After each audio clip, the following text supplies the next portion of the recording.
Good morning and welcome to the OSBA Forum. I'm your host, Mark Bobo, and we're glad you've taken time today to be with us on the OSBA Forum.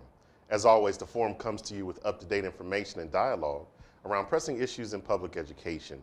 We're talking to the policymakers, the decision makers, and those that directly impact public education here in the state of Ohio. And today is no different. Well, it's a little bit different, as I'm flying solo today because our normal co-host is on the panel. We're excited and thankful and welcome the representation of the 4 educational leadership associations that represent a wide membership in public education, namely the Ohio Association of School Business Officials, the Buckeye Association of School Administrators, the Ohio Educational Services Center Association, and of course, the Ohio School Board Association. So without further ado, let's meet our panelists. Please introduce yourselves, your name and the association that you represent, and tell us a little bit about your membership. Jim, go ahead and kick us off. Great, thank you, Mark. Jim Rowan, Executive Director for OASBO, finishing 7 years with the organization. OASBO is a not-for-profit organization. We're headquartered in Westerville, Ohio. We represent over 1,800 members statewide. Those that are on the business side of the school district, CFO treasurers, business managers, transportation supervisors, food service supervisors, and all the support staff that sits behind the business office. Welcome, welcome. Greg? Good morning, Mark. Thanks for having us. My name is Craig Burford. I'm the Executive Director for the Ohio ESC Association. I've been in this role for 23 years. We represent the 51 ESCs around the state and are located here in the OSBA building and share a suite with BASA. And so it's great to be here and part of the panel today. Thank you. Welcome, welcome. Dave. Hello, Mark, and again, thank you for having us. Dave Axner, Executive Director with the Buckeye Association of School Administrators, known as BASA. We represent we've got about 95% of our members are the school superintendents. We also have some directors and even some principals that have slided in there too. So our job again is to really educate them, get them sometimes ready for a job, but also help them in the General Assembly when this busy time we're in now has a big part of that. Welcome, thanks Dave. Kathy. Hi everyone. Isn't Mark doing a great job? I'm Kathy McFarland. I'm your Deputy Executive here at Ohio School Board Association, and our association serves public school board members, ESCs board members, JVSDs, and Career and Tech Center board members. I've been in public education for over 30 years, 26 of them being in the building, and now 5.5 years here at OSBA. So thank you for joining us this morning, and thank you to our guests for coming into the OSBA house. Yeah. It's fun. We're the fun house. Glad to have each of you here. So let's just jump right into it. I would like for each of you to speak to, obviously there's challenges and issues within public education. From your membership's perspective, what are some of the challenges that they are seeing, and how is your association addressing them? Jim? Well, I think obviously number one is to ensure that there's equitable and adequate funding to educate the public school children in Ohio. That's probably at the forefront of our member concerns. But I also think just making sure that they stay in tune with policy changes, legislative changes that impact their daily life, the pipeline shortage of candidates coming into the profession, whether that's in the role of CFO treasurer or just the support staff that it takes to run the office. So what we do as an organization is we provide those advocacy services along with our partner associations. We provide the content and leadership development to make sure that they are trained and ready to resolve the issues at the local level. And then we also provide a collaboration forum so that they can actually share best practices. And we communicate daily with our members to make sure that they stay abreast of all the changes that are facing public education. Greg, what's your perspective? Yeah, I think it'd be similar to what Jim said in terms of our members seeing students and staff coming to school with bigger challenges than probably pre-pandemic, and some of it's been exacerbated as a result of that, and how they provide that ongoing support. And I think just generally speaking, learning, we don't like to call it learning recovery, but learning acceleration, and trying to identify those areas where districts are in need of the most support, and how we build capacity among the ESCs to be that regional support provider. So we're thinking a lot about building ESC knowledge and capacity around those new requirements and any laws that the legislature puts in place. how do we make sure that we have the supports at the ESC to assist districts in implementing new things that are asked of them. Thank you. Dave? A lot of the same, you know, subject areas. I think one of the things that we're really proud of at BASA, for decades, excuse me, we've had a new superintendent's transition program. And it's critical to get our superintendents through that first year in an opportunity to understand the job. It's very different than, not better, but different than a building, you know, principal that many come from, assistant superintendent, because now you're in charge. The relationships with the school boards is so critical. And again, it's a big topic of what we talk about and discuss, bring school board members. Kathy's been in just to talk and so they understand where everybody's coming through. But the new, to no cost to districts, we run a program that's about 8 sessions through their first year and really dive in a day and a half beginning in that summer when they've just signed a contract to help them get through month by month. And it's becoming more and more critical that we do that right. Yeah. Kathy? Yeah, thanks, and thank you to my colleagues. It's great to hear that we're all kind of wrestling with the same challenges. I would say, just like Jim mentioned, that pipeline, we're concerned about the teacher pipeline, Mark, of course, of getting quality teachers into our schools, but also retaining them once they get there. Yeah. Also the public school funding, which Jim, of course, could probably talk a little bit more about in depth. I would say just student barriers, being able to make sure that our board members understand what are the things that are barriers for our students, and keeping up on top of relevant topics. I don't know if you've heard anything about AI, artificial intelligence, and as a former English teacher, what that's going to look like in the schoolhouse. Science of reading, which is what Governor DeWine talked about. So just making sure that our board members are up to speed with what relevant topics are going on in public education. How do we do that? We have a hands-down outstanding team here, Mark, and you know that. We have a legislative team that can, does our advocacy for us and keeps their arms around things that are going on at the State House and what bills are moving through the different houses. The legal team providing legal information to our districts. Board and management services are always out training, be it a strategic plan or a superintendent search. They help with those things. And then, of course, our communication division, which is helping us today, but also provides really great training. So I would say that we are all aligned with that. The teams that we work with who are doing great things for kids are facing the same challenges. So that's why it's so imperative that we continue to work together and keep our lines of communication open. Yeah, I heard some specific words: partnership, collaboration. Very important as we're all dealing with some of the same type of issues. Different perspectives on it, but certainly it's along the same lines of alignment. Craig, you mentioned 51 ESCs across the state. And for many of our audiences, this might be their first introduction to what an ESC is and how it's managed. If you could just share some insights on how an ESC is managed differently than a local school district. Sure. Well, maybe I'll start with the similarities, which is we are political subdivisions and considered school districts in state law, and so by extension LEAs in federal law. So we have publicly elected school boards, and they choose a superintendent and treasurer, and those folks work together to set policy directions, strategic direction for the organizations. But from there, we're, I guess, much more of a regional support organization. We kind of sit firmly between districts and the state. The state will often turn to ESCs to help in the deployment of different state initiatives. So as an example, we're part of the statewide literacy network. We've got several hundred ESC staff that have already been trained around the science of reading and are well positioned to help districts implement some of those requirements that will come out from the state.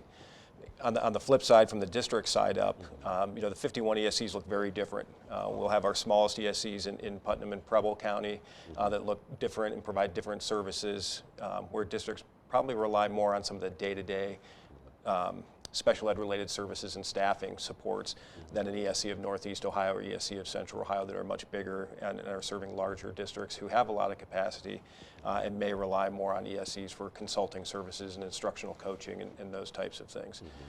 So we're kind of right in that, our sweet spot is our middle name, service, and being service delivery agencies. Can you speak a little bit more about that statewide literacy network that's getting started? Obviously, the science of reading, it's coming, and districts are having to make the adjustments. Talk a little bit about the statewide literacy network.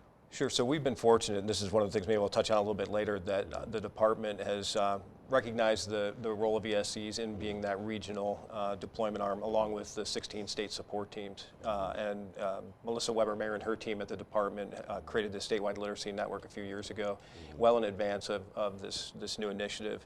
And so they've been spending the last couple of years trying to build up that capacity and accelerating it, recognizing some of the challenges that kids have had over the last few years. So I think we're well positioned and well poised that when that new requirement comes into effect, that we're in a place to support districts in implementing the work. That's wonderful. Thank you.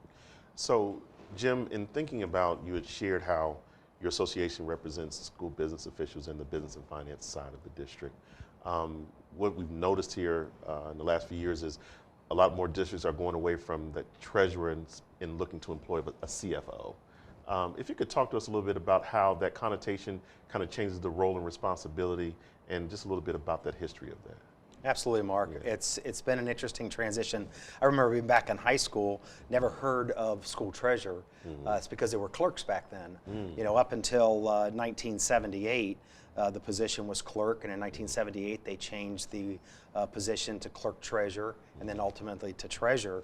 But it really dates back to the late 1700s, when townships were required to provide a parcel of land for that local community school, and then they would share a clerk between the township and the school district. And then over time, as those responsibilities expanded, and as you look at public school districts today and how big they are, it's much more than just those local township schools. The responsibilities have evolved as well. So in 1983, the State Board of Education established new standards for licensure, and they raised the educational and experience requirements to become a school treasurer. As a result of that, in 2007, legislation was introduced to transition that position from treasurer to be also recognized and identified as chief financial officer. And the goal then was to more align those administrative contracts with those other types of administrative contracts in the school district. Ohio is very unique, and then we have the duality of control, where the treasurer and the superintendent report to the Board of Education. And as you look at the responsibilities statewide now that impact the school treasurer, from grants to accounting to reporting to auditing, the responsibilities have increased much greater than back in the early 1800s. So I think it's just kind of evolved over time that level of responsibility has increased, and the expectation now is no longer to be that clerk where you sit in the office and you just count numbers. The goal is that you're the financial leader in the district, and you're out there in the community helping to educate the importance of public education. Wow, you said something very significant there. There's a different perspective on the treasurer now to be part of the community, leading as far as that financial voice. So you're saying treasurers are out there now speaking directly to communities? Absolutely. When I retired as a school treasurer in 2011, and part of my responsibility was to attend the local community groups, whether it be the Rotary, the Kiwanis, the Lions Club, the Mayor's Breakfast. I was looked at as being that financial leader in the public school district, and I worked collaboratively with the superintendent and the leadership team in promoting education. I knew my role was in the financial area. I'm there to be a financial advisor. I'm not to be the guy that says, no, you can't spend this, you can't spend that. That's not my decision. My decision is to advise the leadership team and the Board of Education. These are the resources we have, and it's up to them to drive the educational program. But you are a key member of that leadership team. Wow, thank you for that. So Dave, in thinking about superintendents nowadays, we've seen, and each of you spoke to it on some level, we're all dealing with issues of retention. And we're seeing that all across the nation from every level of public education, and superintendents haven't been immune to that. What I'd like you to speak to is, are we seeing that trend here in the state of Ohio? And what are you hearing from your membership in that regard, as far as superintendents that have left education for other career choices? Sure. Would you want to be a superintendent? You don't have to answer that. I think it's we're in a time zone right now where it's a difficult job. It's hard to be a superintendent, and it always has. But in the end, everyone up here can talk about responsibilities and those things that they have to do and lead. But in the end, it normally falls on the superintendent, and that superintendent lives and dies on everything from the relationships with their treasurer, the relationships with their school board members that change every few years. Maybe those school board members that hired me in 4 years are gone, and I have a completely new Yeah. board. So that's always been around. I think about when I was in the superintendency, and I led small districts, and I led large districts. And I would tell you that it reminds me a lot of when I was a basketball official, because I was never right, kind of like being home. There's always going to be 50% of the people that, hey, it's a good idea, and 50% that, like, what the heck are you doing? And so you kind of become numb to that and do the best you can, and those relationships are huge. I think the biggest difference that I've seen in the last few years is, and it's really unfortunate that the national politics are seeping down into our local school boards. And I know, for one, I was so fortunate to have unbelievable school boards. I really have. But some of that I got to take at least a little credit in regards to, I kept them up to speed. I didn't make decisions without them knowing and understand where we're heading. If it's big financial, they're going to know about it. We're going to work through with the treasurer. We're collectively going to have the discussion. But now, at times, we've got those that minds might be made up when they walk in the door, and it's because I feel this way politically, and that's what I'm supposed to do. So that's what's tough, and we still have to be at the table. We still have to treat every single school board member, staff member the same, and work with them regardless of how that tension can be. But it's hard, and you go home and from a long day, and you turn around and you get up and do it again. So the numbers, the national associations will tell you, nah, it's not too off. I think there's still people that want superintendent jobs, but there's less of them. So in the day, I can go back. I remember 10, 15 years ago when I was either looking at jobs or watching others and so forth, and you would see 50 candidates, and 40 of those are darn good and would be good superintendents. It was hard. Now, the search teams will tell you, you get a couple good candidates, school boards, you better run with that and find one before they take another job. So I think it is, I still feel it's a great job, and I think the majority of superintendents that would tell you that. But when you break it down and look at the stress and the tension, it's just like the calamity day. You call it or you don't, and you got people on both sides that are going to like your decision or not. Yeah, you say it's a 50-50 shot every time for superintendents.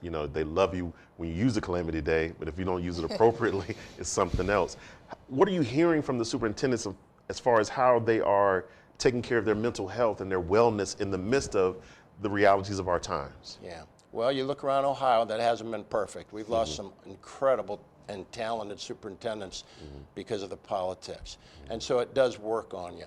I think the biggest difference from going back, 15, 20 years to what's happening now, the information is immediate. And it's immediate. It's immediate in the buildings with the kids. It's immediate with your school board. You better hurry up and tell them because they're going to see it somewhere else. And so to manage that, you've got to be on 100% all the time. And you got to be ready. And I can't speak to how critical it is that your team has to have your back and work together too. I'm most proud of the team that we have at BASA right now. Everyone's been a superintendent. Those directors are incredible. We've got a deputy and a governmental relationship that all in the last couple of years changed, but they've got some valuable experience and can lead and update and so forth. Our new superintendent's program, we've really upped the ante and really tried to get our new superintendents a good base, but mostly keep them out of trouble so there aren't issues in that first year that sometimes you can't recover from. Yeah. Thank you for sharing that perspective. So Kathy, it's a board election year, and of course our boards of education are front and center in their communities, as that people will be going to the polls here in November to make determinations on what their school boards will look like going forward. I want you to kind of share with us why local leadership is so critical in today's climate. Right, that's a great question, Mark. So board members play such an integral role of being a part of the leadership team. And when I say leadership team, I'm in regards to the superintendent, the treasurer, kind of that three, what is it called? Three-leg stools. Three-leg stools, thank you. So they are there to represent their community, right? They are elected officials, and they are to come to the table and come to the leadership team to represent what I like to call local collaboration, working with their parents and their communities in regards to setting that strategic plan, working with that leadership team, they kind of decide the what. Let's decide, where do we want to hit, and then our team over here, especially our superintendent and treasurers, say, hey, here's how we're going to get there, right? Board members don't necessarily work at the building level, but they work very closely with the superintendent to say, we've set these goals, you tell the staff and the leadership team how to get there, and then let's just make sure that we're continuing to touch base and make sure that we're working towards those goals. They set policy direction. They work with invested parties to listen to what's going on in their communities, and we know that many of our districts are very different, right? Yes. And so it's really important for them to look to their parents, to their students, to their staffs, and to understand locally how they can collaborate and work together so that our students can be successful. And really, the number one priority really in a district is to get them to graduate from high school. And so getting and working together to make sure that our students are accomplishing that. You had mentioned earlier about student barriers, being an issue. Yeah. You talk about now that local collaboration. What I'm hearing from you is that it's important to hear all the voices, Yes. but at the end of the day, that board has to be able to make the sound decision with the information that they are being given. Yes. Yeah. And as Jim and Dave pointed out, and Craig also, is making sure that this team is collaborating, right? Your leadership team always has to be staying in contact and communicating and having a lot of times those tough conversations, Mark, and to talk things through, because I always say we have to model for our students how to have tough conversations and how to make hard decisions. So it's really important, once again, for the treasurer, the superintendent, to utilize your ESCs and your board members to continue to work hard for our kids. Yeah. I'm hearing a lot of, we've talked about the challenges and things of that nature, but I also hear an undertone of hope that our associations are bringing things to the forefront to make sure that we're taking care of our membership, to make sure they have this resources and supports they need to continue to be effective leaders in their districts and ESCs and in their communities. What I'd like to hear is just a little bit about some of the initiatives that our associations are spearheading right now to get our membership excited about what we're doing. So Jim, kick us off. Sure. Well, I think a couple things that stick out that we work on collaboratively with our other education associations is obviously the Fair School Funding Plan and the work group and all the work that they're doing, the Hearts and Souls campaign to try to get our legislators in our school districts to see exactly what's going on in the classroom and celebrate public education.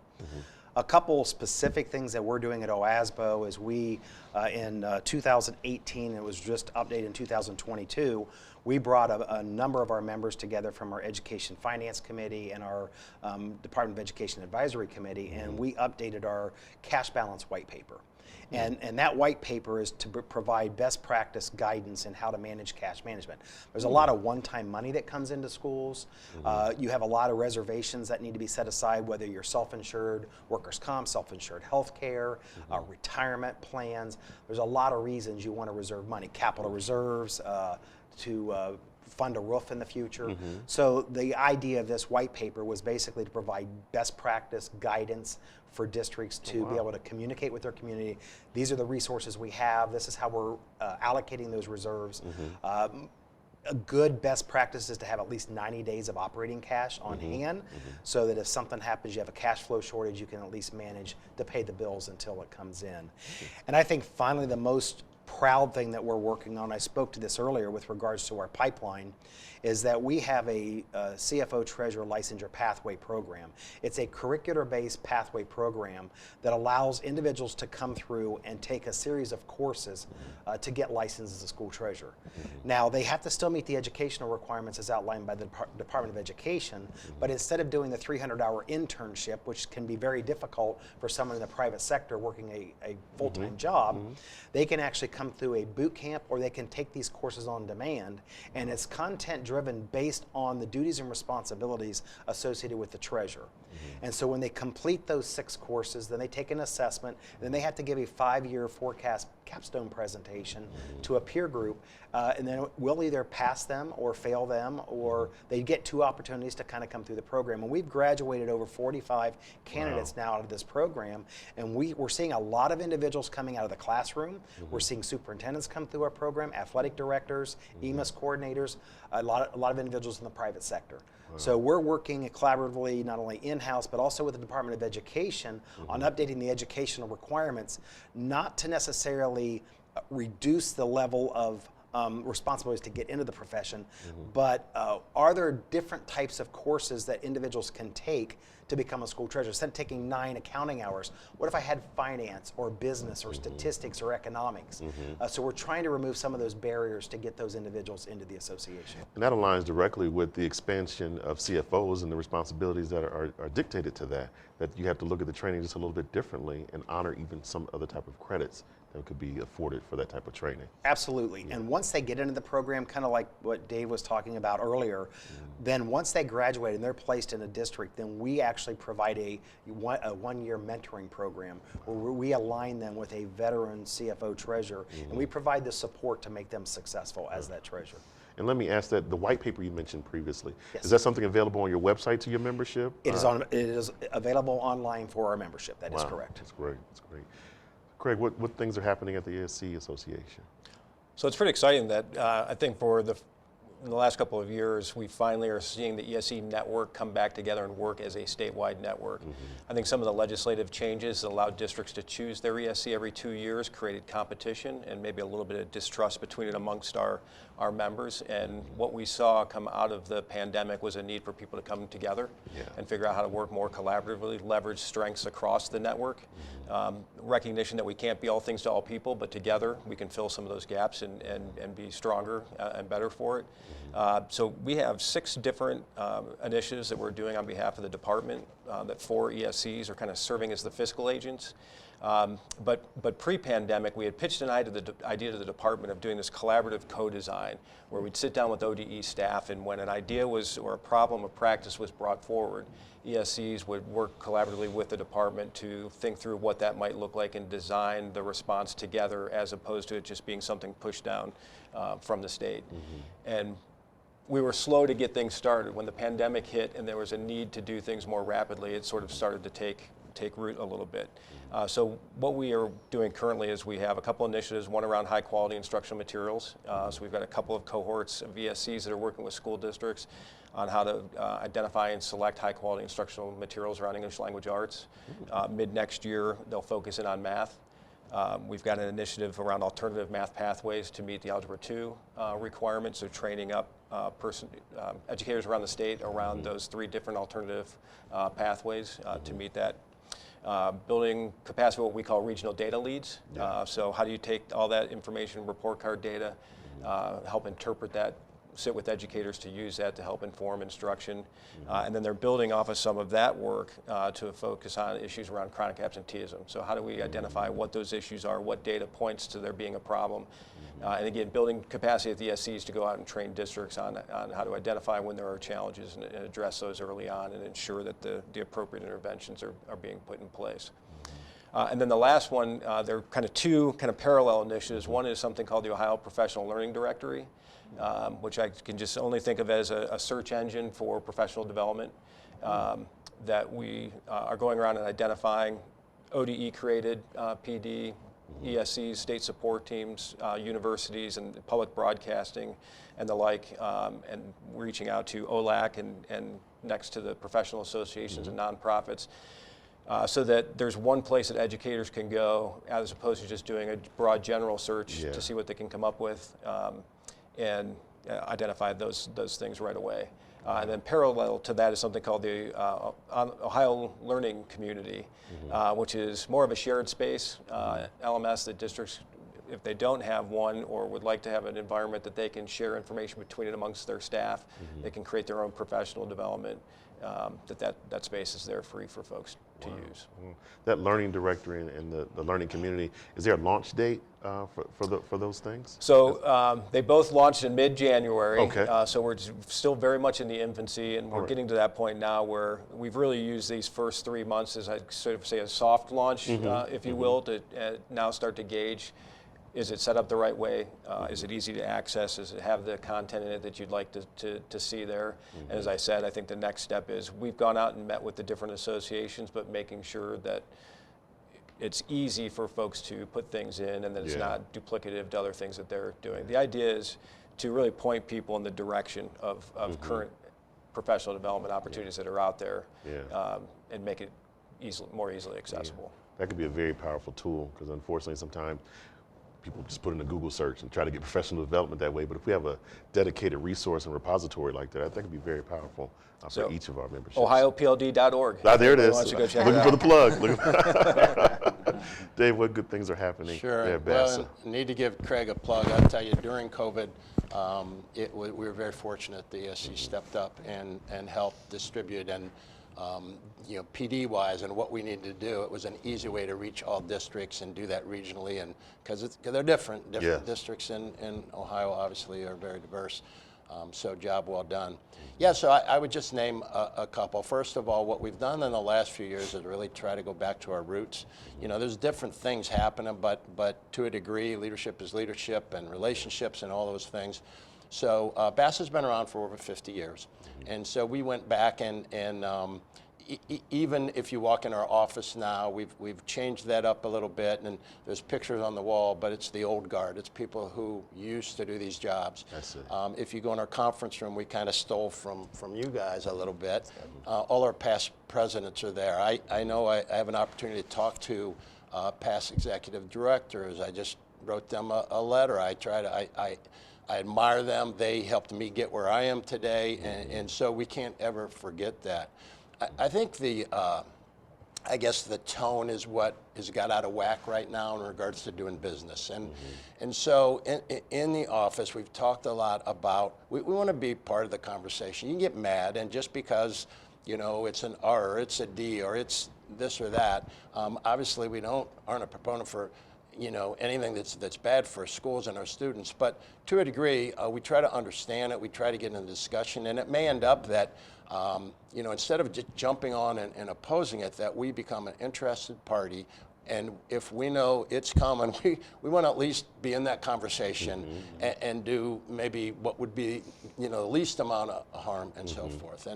And so attitude-wise, I think there's been a shift. And then finally, I would just talk, we're so proud we were able to bring back our Ohio School Leadership Institute, which right now, today, it's one of the two-day sessions. We've got 30 superintendents engaged with a company out of North Carolina, and we're able to do that for them at no cost. And it's unbelievable professional development for them, because they're not learning all about the superintendency, but they're learning about leadership.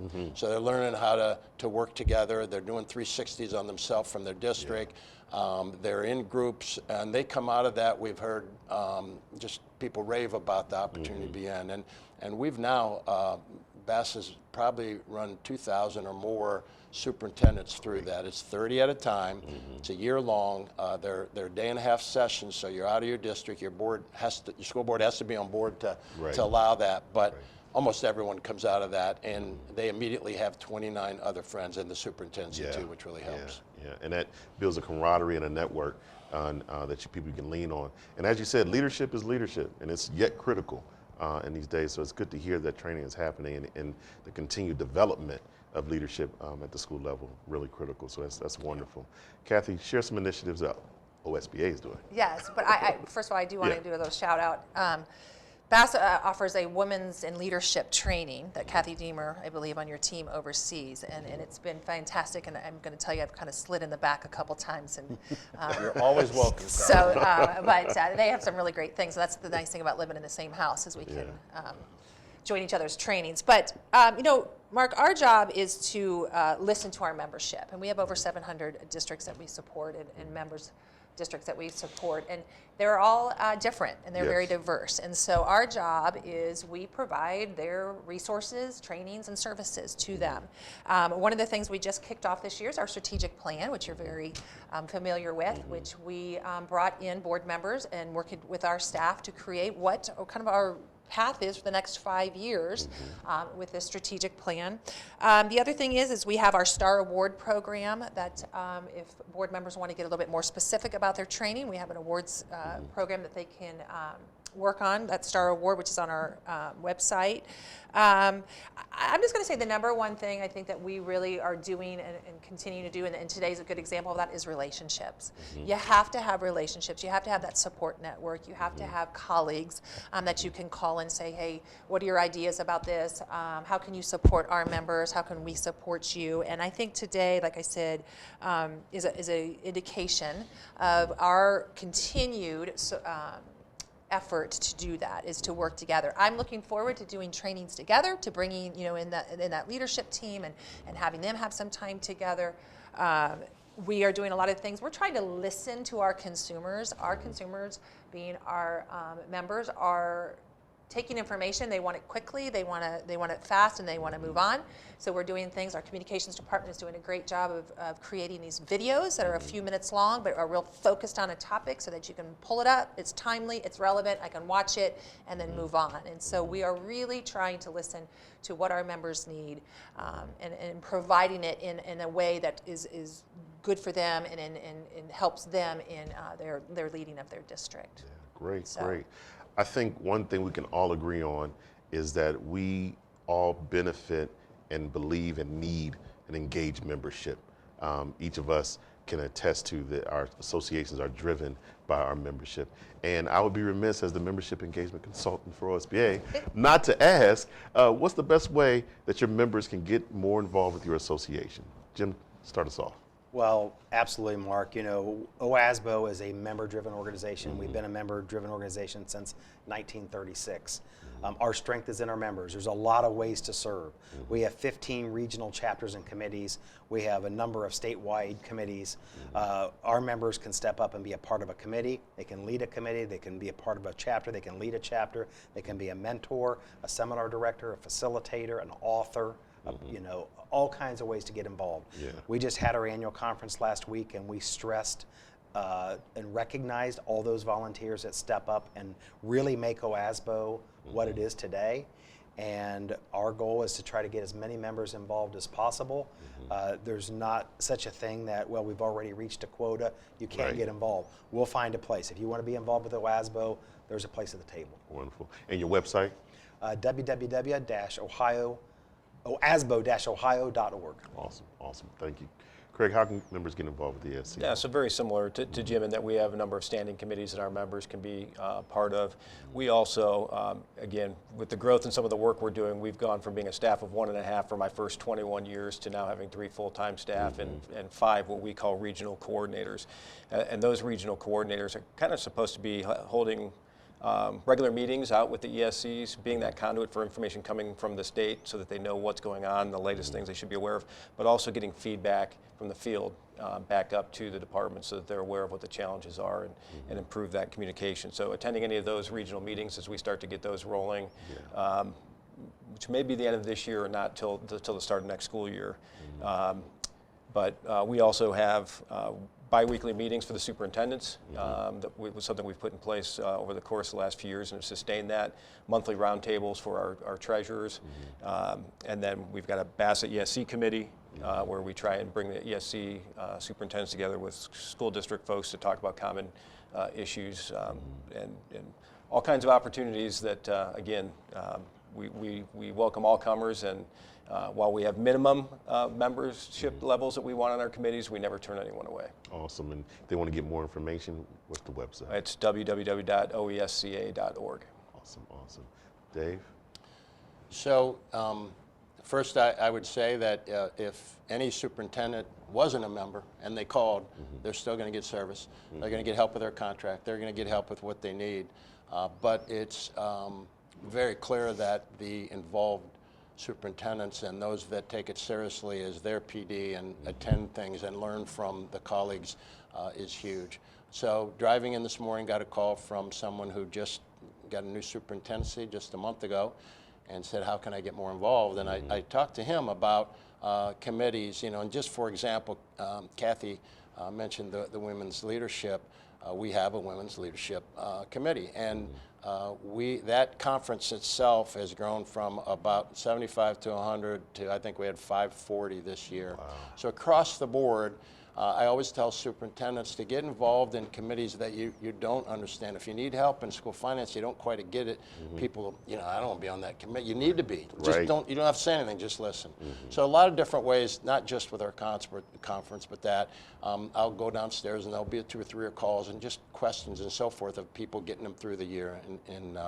So supporting our members is critical to what we do and always will be. And to find BASA, all you got to do is Google BASA, and there we'll be with our smiles, and I know they're going to help us. So. Thank you, Dave. Kathy? Yeah, so we have committees, and we have our call for nominations actually May 1st. So if our members are interested in getting involved in many of our committees, that will be, opportunities will be coming around May 1st. We have region managers that they can reach out to. We have 5 region managers in each of our region that they definitely can reach out to. But Dave hit on this a little bit. Pick up the phone, call us, look at our website, get actively engaged. If you don't know the answer to a question, call us. If we can't figure it out, we'll find somebody on the team that can, or we'll call one of our colleagues to say, hey, help us out. But I mean, I think you just have to get engaged. And I will say, hands down, I think that all of us sitting up here probably are extremely proud of the teams that we work with, the expertise, the knowledge that we have on our staffs. And we just say to our members, take advantage of it, right? Use it. That's what we're here for, is to support you once again so that you can support our students. Kathy, Dave, Craig, Jim, thank you sincerely for being here with us today on the OSBA Forum. I want to thank you for your continued dedication to Ohio students, and I want to give a thanks to your staffs that you represent, because I know all the hard work that's happening. There's a lot of people behind the scenes that may never be in front of the camera. We want to thank them as well for their continued dedication on behalf of Ohio students. And of course, we want to thank all of our collective memberships for being here with us today. We hope you've benefited with this time that we've shared together. We're excited about our continued partnership and collaboration to make a difference for the students in the state of Ohio. So listen, have a wonderful Tuesday. Enjoy the rest of this beautiful day, and thank you for being here at the OSBA Forum.